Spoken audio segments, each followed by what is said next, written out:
One of the most important tools you have to defend yourself against an armed robber is your situational awareness in the robbery.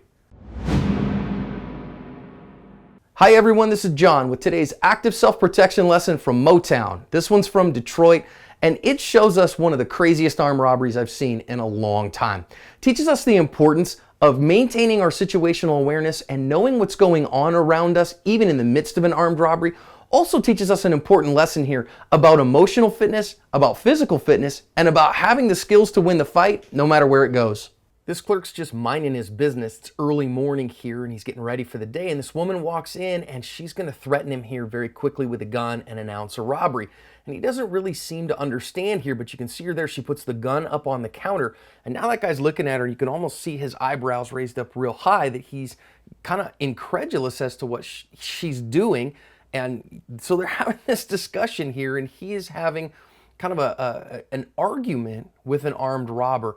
Folks, I got to just tell you immediately, man, this is a bad idea. Don't get into an ego fight with an armed robber, because when you get into an ego fight, you run into real problems. But she finally convinced him, starts putting some money on the counter out of the drawer, and he's kind of throwing money at her here. You know, he's kind of slapping it on the table. And you notice she gets greedy there and puts her gun on the table to grab it with both hands, and he grabs the gun, and now the tables have been turned, that he's trying to figure out if he's going to go over the table, over the counter there, or whatever. And if you go check the original, she has asked him for the gun back. She's like, look, I want my gun back. And now she dropped a bunch of money, and he went over the counter and hit her over the head with her own gun.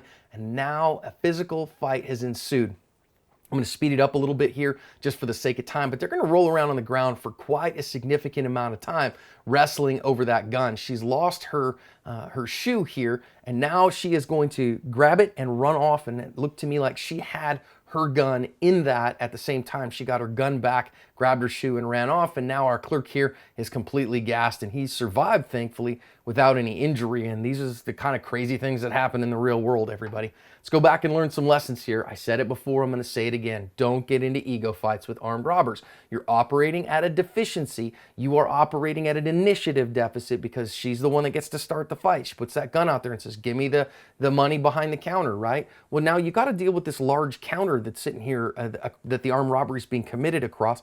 And as a self-defender, if you're going to practice those 5Ds plus 1, you got to deal with that distance, and closing that distance would be incredibly difficult. So don't do this, what he's doing here. If she wanted to shoot him, if that gun was either real or loaded, or she had ill intent with it, she could have shot him very easily for arguing with him. But thankfully, he gets a little smarter here and decides, okay, fine, whatever, take the money. I'm just telling you, don't have ego fights with armed robbers.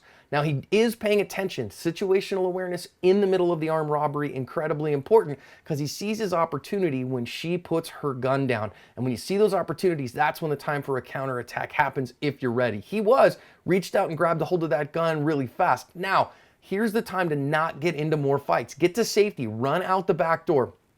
Get to the office, close the door, call 911. I have her gun, whatever. If she'd run off with the money, that's fine. Whatever you do, don't get back into a contact distance with her, and certainly don't hit her on the head with her own gun, because now you don't know what her kind of fighting skills are. And if you had to get into something like this, okay, fine, but he didn't. And he doesn't have the skills to deal with it. He doesn't have the kind of ground skills, the kind of, handgun retention skills that he needed to do this. So don't do this, because what happens is at the end is that she gets away with the gun. She could have shot him again for fighting her. He doesn't get anything good out of it. Finally here, he's really gassed. I don't blame him for that, but we talk about physical fitness and active self-protection. You got to be fit enough to fight the fight that you're in.